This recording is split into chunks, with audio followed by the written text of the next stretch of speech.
전능하신 하나님 말씀 낭송. 적그리스도를 폭로하다.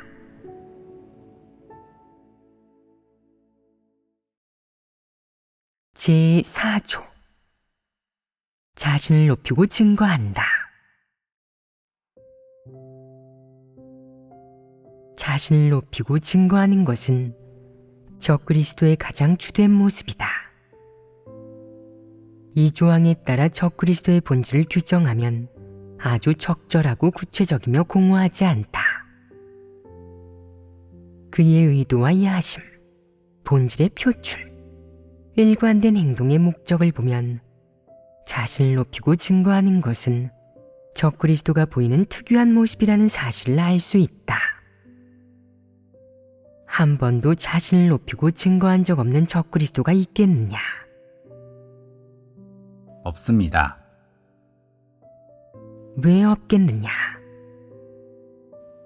그는 야심과 욕망이 너무도 커서 통제할 수 없다. 어느 무리에서 살아가든 아무도 그를 높이고 숭배하지 않는다면 그는 삶의 가치와 의미가 없다고 생각하기 때문에 자신을 높이고 증거하여 목적을 달성하길 간절히 원한다. 살아있는 한 그는 반드시 남들보다 뛰어나려 하고 그를 숭배하고 추종할 사람이 필요한데 설사 똥파리나 비렁뱅이 물이라도 상관없다. 그는 개의치 않는다. 그를 숭배하고 추종하는 사람이 있기만 하면 그는 마음이 편안하다. 만약 유명 가수처럼 팬들의 열광적인 환호를 받는다면 그는 이루 말할 수 없이 만족하고 즐길 것이다. 이것이 바로 적그리스도의 본성이다. 어떤 사람이 추종하고 숭배하든 그가 보기에 다 좋다. 아무리 미천하고 역겨운 사람이라 하더라도 설사 짐승 같은 놈이 그를 따르더라도 그를 높이고 지위에 대한 그의 야심과 욕망을 충족할 수만 있다면 그는 싫어하지 않는다. 그럼 그가 가는 곳마다 자신을 높이고 증거하고 과시하지 않도록 자신을 통제할 수 있겠느냐? 그럴 수 없습니다. 그게 바로 본질이다. 너희가 보기에 어떤 사람이 진실로 하나님을 따르겠느냐? 하나님은 인류 가운데서 특정한 유형의 인간을 택하고 구원하려 하는데 그런 사람들은 최소한의 양심과 이성, 염치를 가지고 있다. 좀 더 나은 경우 진리와 긍정적인 사물, 하나님의 공평과 공의를 사랑하고 사악함을 증오한다.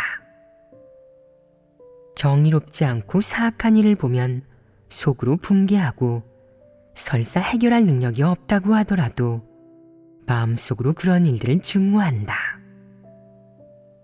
하나님은 최소한 이런 사람을 원한다. 이런 인성과 본질을 갖추지 않았다면 하나님이 얼마나 훌륭하고 위대하다고 아무리 떠들어대도 하나님은 그들을 원하지 않는다. 예를 들어 종교계에 있는 바리새인들은 천편일률적인 공허한 이론과 거칠해하는 말로 하나님을 높이고 증거하는데 2000년 동안이나 그런 말을 해왔음에도 지겨워하지 않는다. 그들은 지금 하나님이 선포한 이토록 많은 진리는 알아보지 못하고 거들떠보지도 않으며 심지어 정죄하고 모독하는 사람도 있다. 이로써 그들은 철저히 드러났다. 하나님은 일찍이 그들을 외식하는 바리새인이자 사탄과 한패라고 그들 같은 부류의 사람을 마귀 사탄, 개돼지 같은 짐승이라고 규정했다. 이 무리에 가서 이런 사람들 중 진리를 깨달을 수 있는 사람이 얼마 안 되고 다들 분별력과 능력이 없는 것을 확인하면 적그리스도는 재빨리 기회를 틈타 자신을 과시한다. 자신이 예전에 세계적인 명문대 2곳에 동시에 합격했지만 나중에 하나님을 믿고 하나님의 부탁을 받아들였기 때문에 어느 대학에도 진학하지 않았다고 자랑하는 사람도 있는데 어떤 이들은 이 말을 듣고 그를 듣기 우러러 본다. 네가 진리를 깨닫지 못하는 데다가 네가 좋아하는 것과 너의 세계관이 세상 사람과 똑같다면 너는 이런 사람을 숭배하게 된다. 그래서 적그리스도의 말에 현혹되고 우롱당할 수 있는 것이다. 적그리스도는 바로 이렇게 변칙적으로 자신을 높이는데 어리석고 분별력 없는 사람은 현혹되고 만다. 결국 적그리스도는 자신의 수하에 있는 사람은 모두 평범하지 않다고 생각하며 상당히 흡족해하지만 사실 그들은 한물이 멍청한 자들이자 변변치 못한 자들이다. 진리에 대한 이해 능력이 없는 사람은 모두 사탄과 적그리스도에게 현혹될 수 있다. 그들은 사탄과 적그리스도가 하는 말을 들으면 유독 마음에 들고 구미에 맞다고 생각하며 듣기 좋아한다. 그들은 그 말을 정상적인 사고로 판단하지 못하고 진리를 깨달은 사람을 찾아가 분별하지도 않는다. 일리가 있다는 생각이 들기만 하면 받아들이려 하기에 자기도 모르는 사이에 현혹된다. 진리에 대한 이해 능력이 있고 분별력이 있는 사람이라면 적그리스도의 말을 듣고 나서 그가 사람을 현혹하고 있다는 사실을 깨닫고 그를 버린다. 분별력이 없는 멍청이들은 적그리스도가 유식하고 자질이 뛰어나며 전도유망하다고 생각한다.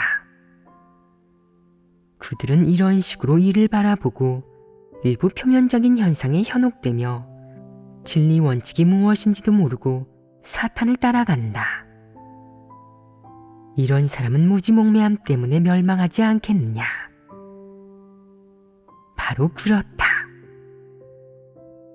적그리스도가 자주 자신을 높이고 증거하는 여러 모습이나 다양한 행동 방식을 네가 분별할 수 있고 그가 말하는 목적과 의도가 무엇인지 판단할 수 있다면 너는 적그리스도의 본질을 쉽게 간파할 수 있다.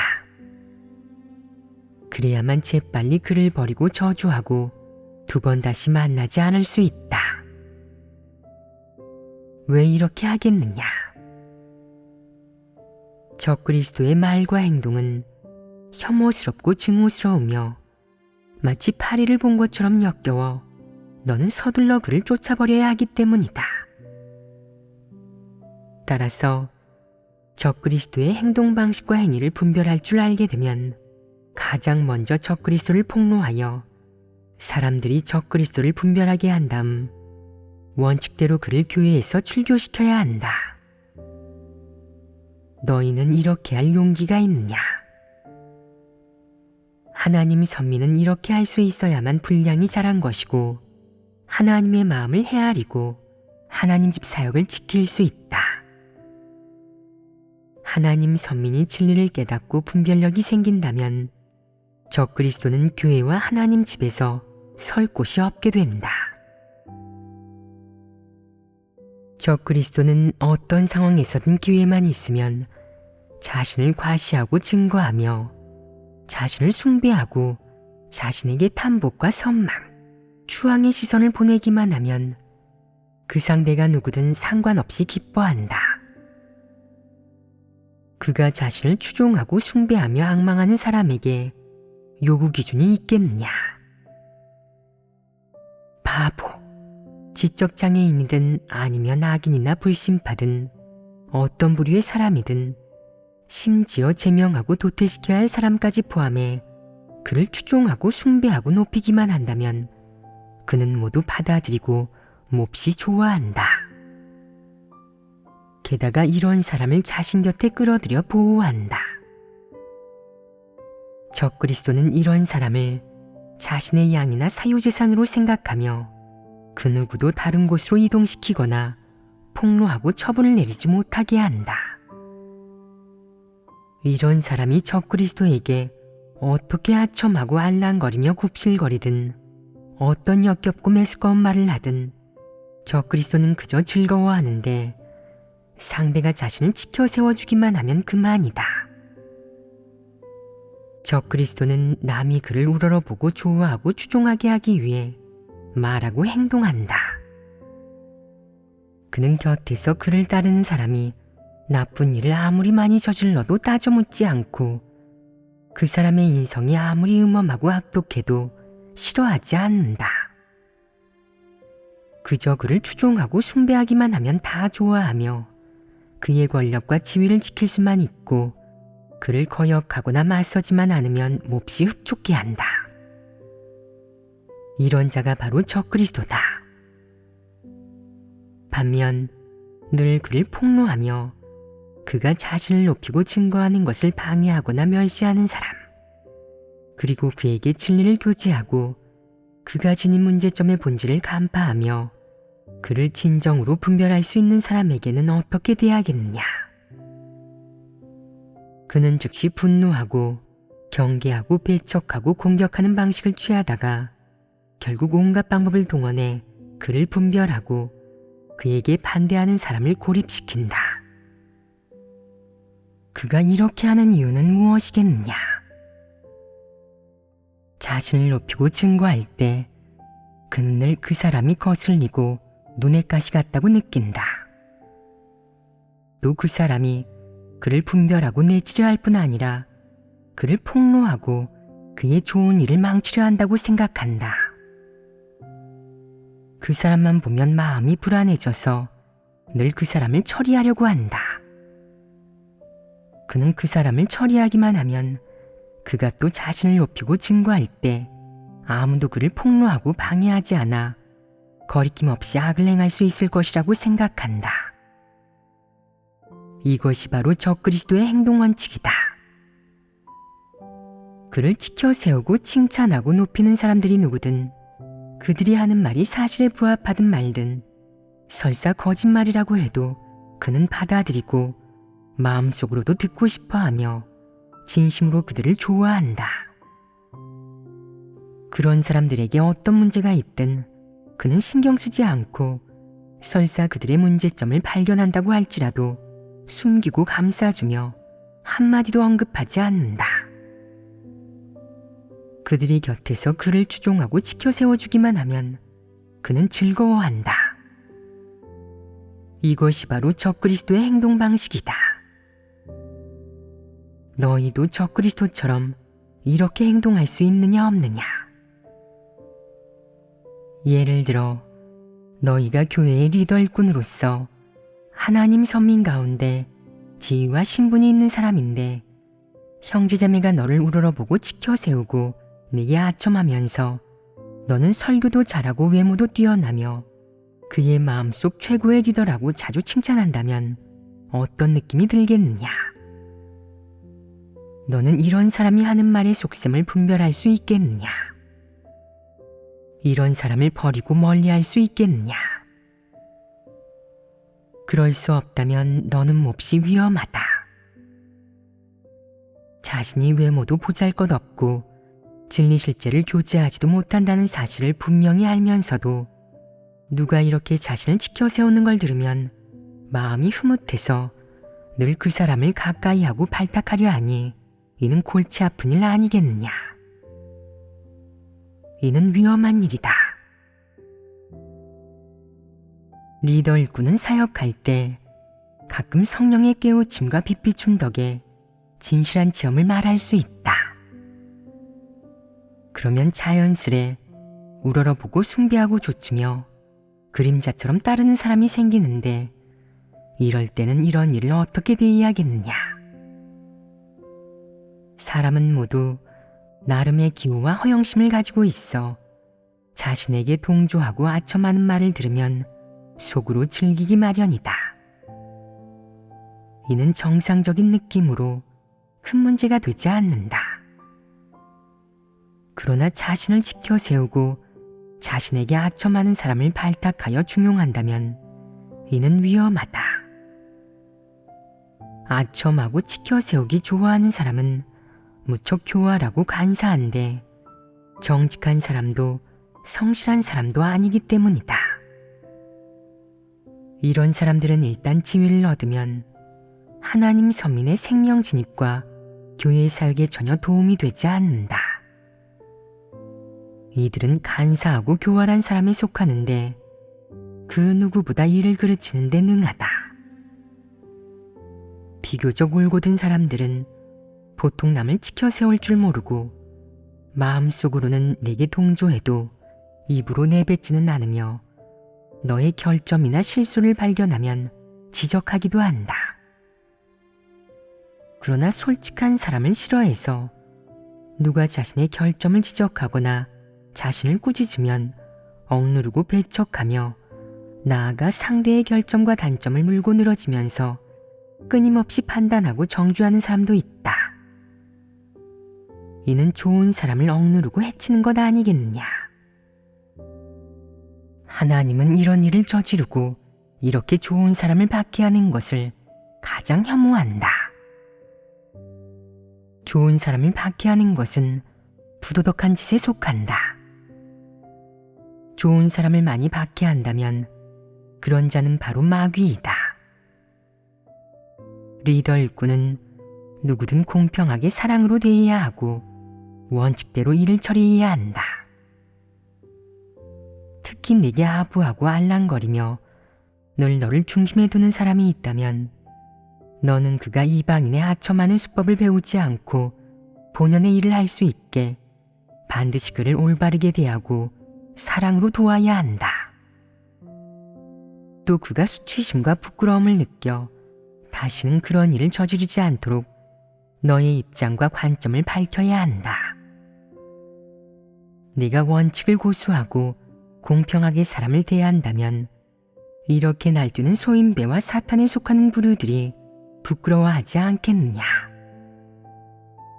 그러면 사탄을 부끄럽게 하고 하나님을 흡족게 하는 것이다.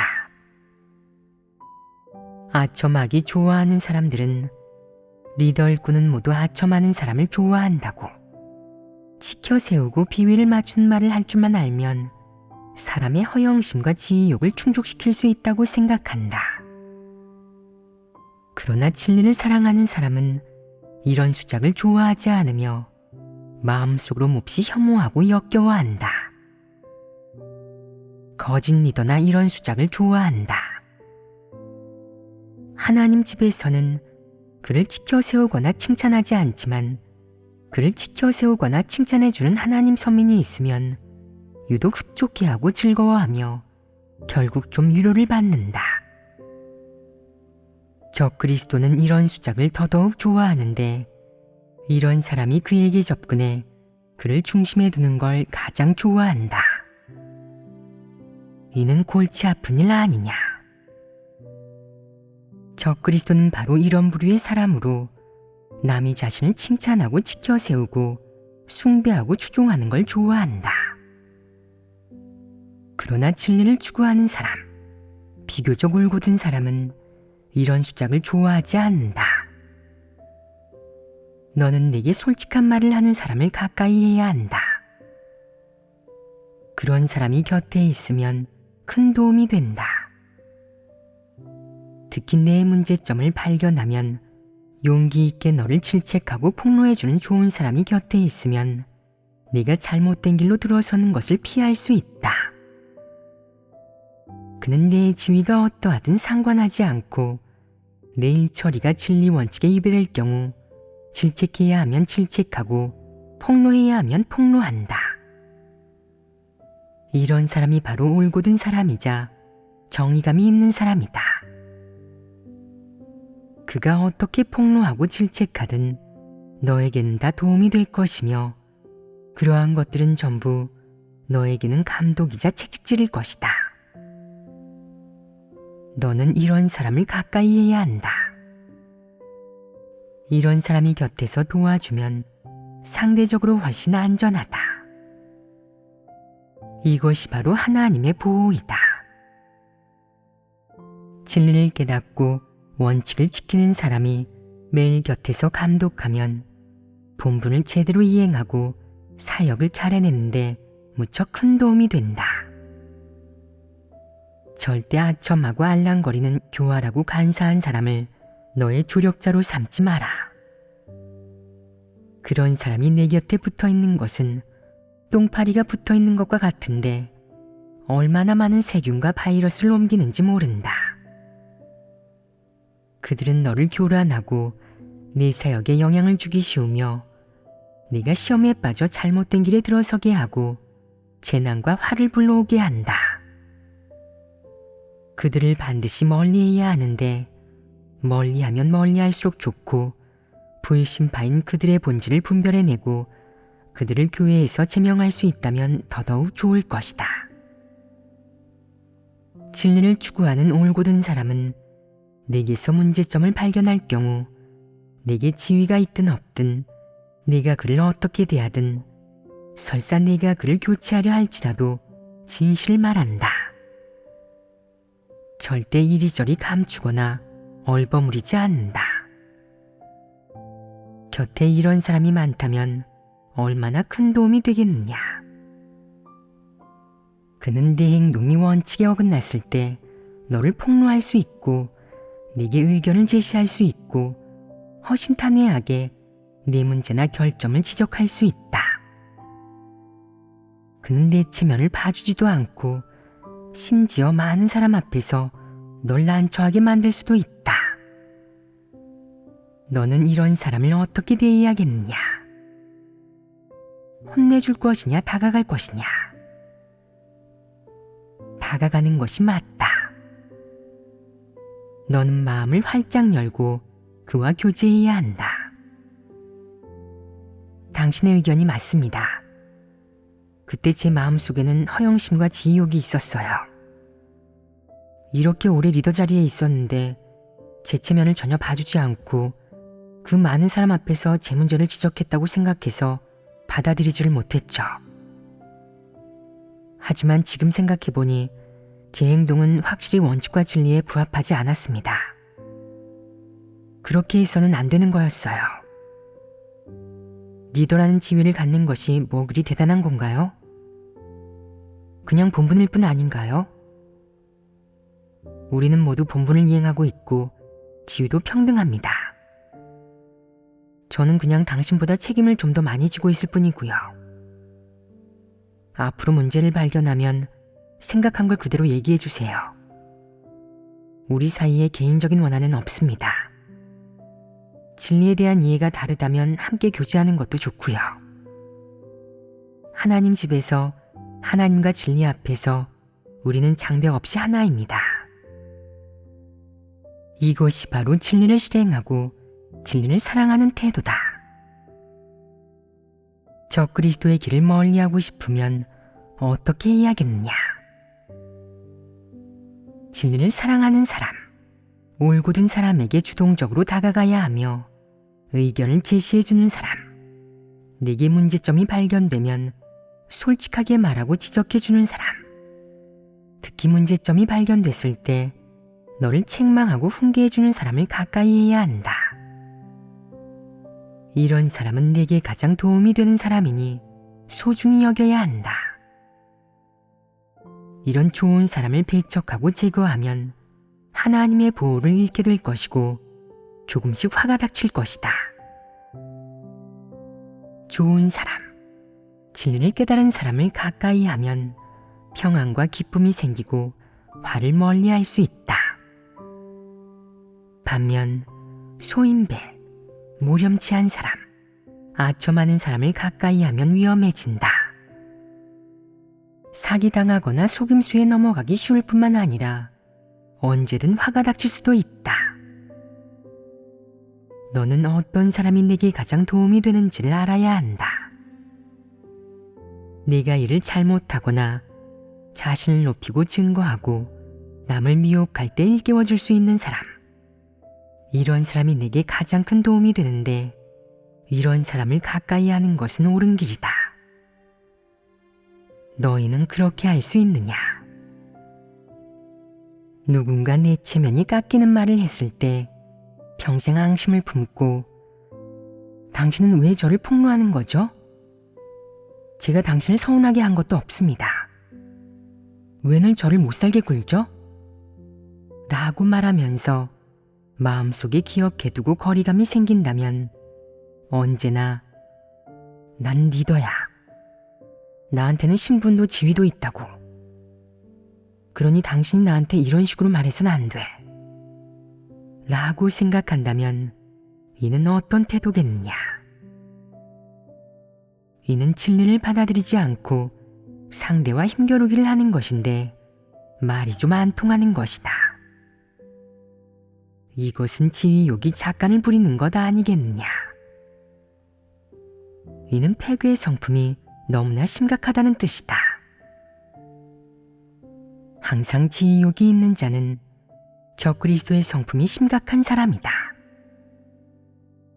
거기에다 악행까지 저지른다면 바로 드러나 도태될 것이다. 사람이 진리를 거부하고 받아들이지 않는 것은 몹시 위험한 일이다. 늘 지위를 두고 다투려 하고 지위의 복을 누리려 하는 것은 위험한 징조이다. 마음이 늘 지위에 속박받고 있는데 진리를 실행하고 원칙대로 일을 처리할 수 있겠느냐. 진리를 실행하지 못하고 늘 명예와 이익, 지위를 위해 일하고 언제나 권력을 이용해 일을 한다면 이는 영락없는 적그리스도가 정체를 드러낸 것 아니겠느냐. 자신을 높이고 증거하는 것은 적그리스도의 가장 흔한 모습으로 일상생활에서든 인간관계에서든 아니면 교회 생활에서든 다 볼 수 있다. 이런 모습은 전부 폐괴의 성품의 표출에 속하기 때문이다. 예를 들어 자신의 본분을 어떻게 대해야 하는지, 사람을 어떻게 대하고 분별해야 하는지 등과 관련된 진리는 우리가 교제한 내용에다 언급되었다.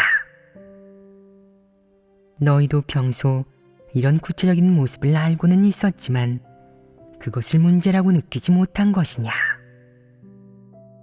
아니면 이런 구체적인 문제의 차관에 진입하지 않은 것이냐? 너희가 성품 측면에서 착수하지 않았거나 때로 이런 모습을 드러내면서도 성품 문제인지 알지 못해 신경 쓰지 않았다면 성품 변화까지 아직 갈 길이 먼 것이다. 이런 모습이 자신을 높이고 증거하는 것임을 의식하지 못한다면 그것이 폐괴의 성품에 지배받은 것임을 알지 못하고 그것을 성격이나 태생적인 행동 방식 또는 인지로 여겨 약화시킨다면 그것을 폐괴의 성품이나 폐괴 본질의 표출로 여기지 않는다면 너의 이 측면의 폐괴의 성품은 변화하기 어렵다. 사람이 알아차릴 수 있는 성품과 관련된 것은 그것이 행동 방식이든 내적 상태든 표면적 행위이든 아니면 언어나 말이든 사상 관점이든 어떤 일에 대한 이해든 성품 본질과 관련만 있다면 사람의 본성 본질의 발현이나 표출로 여겨야 한다. 그러면 인식할 수 있는 범위가 넓어지지 않겠느냐. 그저 하나님을 대적하고 진리를 사랑하지 않으며 지위를 탐하거나 일종의 표현으로 사람을 미혹하는 등의 큰 측면뿐 아니라 작게는 구체적인 생각, 마음가짐, 크게는 논조나 주장에 이르기까지 전부 인식할 수 있게 된다. 방금 나는 사상 관점과 일에 대한 이해를 포함해 총 6가지 측면을 다루었다. 사상 관점은 의식과 생각 속에 존재하는 것이고 이해는 이미 인식한 구체적인 글과 말이 될 수 있는 형체를 갖춘 것이다. 여기에 행동과 언어를 더하면 총 4가지 측면이다. 이 밖에 주장과 논조도 있다. 주장과 논조에 상대되는 개념은 무엇이겠느냐? 마음가짐과 생각입니다. 생각이란 무의식적으로 마음속에서 생겨나는 비교적 모호한 것으로 정말 옳은지 그른지 아직 정의되지 않았고 그저 그렇게 여길 뿐 내면에서 형체를 갖추지 않은 것이다. 반면 입 밖으로 뱉어낸 논조는 형체를 갖추고 있다. 총 3부분과 6가지 측면이 있다.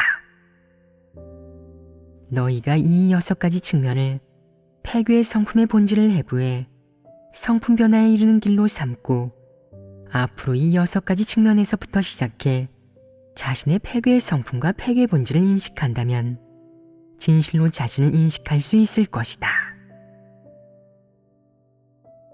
오늘 교제한 이 내용들은 듣고 나서 소화할 시간이 필요하지 않겠느냐?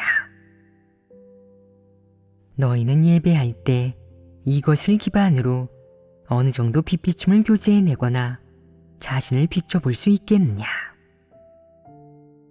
이것이 가장 핵심으로 가장 유익하다. 너희는 예배 때 교제하고 교류하며 체험과 체득에 대해 이야기해야 한다. 이것이 가장 효과적이다. 예전에 자주 언급했던 묵상은 쉽게 말해 되새긴다라고 하는데 많이 보고 기도하는 마음으로 많이 읽으며 많이 생각하고 많이 구한다는 뜻이다. 그것은 당시에 듣고 이해한 것과 듣고도 이해하지 못해 그저 도리로 삼은 것들, 그리고 중요한 부분과 사람들이 오해하는 부분, 이해하지 못한 부분을 모두 꺼내어 중점적으로 교제하는 것을 가리킨다. 이것을 되새긴다 라고 한다. 이러면 진리의 세세한 부분과 각 측면의 차이, 각 진리의 정의를 점점 더 뚜렷하고 정확하게 알게 된다.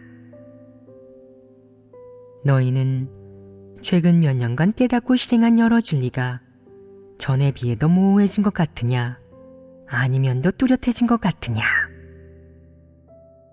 요 몇 년간 너희가 하나님을 믿는 길과 처신하는 방향, 본분 이행의 마음가짐과 동기, 출발점에 큰 변화가 생기지 않았느냐? 하나님의 채찍질과 징계를 체험한 뒤 하나님 말씀을 먹고 마시니 어느 정도 변화한 것 같습니다. 변화가 생겼다는 건 옳고 당연한 일이다. 어떤 사람은 여전히 아무것도 느끼지 못한다. 설교를 이토록 많이 들었는데도 전혀 변화하지 않았고 마음속으로 감명을 받지도 않았다. 즉, 예배하고 교제한 내용이 단 한 번도 그가 나아가는 방향을 바꾸지 못했다는 것이다. 이는 너무나 무감각하고 우둔한 것이다. 이제 구원받는 길이 점점 더 뚜렷해졌을 것이며 체험이 있는 사람은 하나님이 사람을 구원하는 방식과 근본 취지를 분명하고 명확하게 알게 되었을 것이다. 하나님을 여러 해 동안 믿었는데 하나님이 어떻게 사람을 구원하고 사람의 폐괴를 정결케 하는지 아직도 알지 못한다면 그건 네가 진리를 전혀 깨닫지 못했고 하나님의 사역에 대한 인식이 조금도 없다는 뜻이다. 이런 사람은 흐리멍덩하게 믿은 것 아니겠느냐?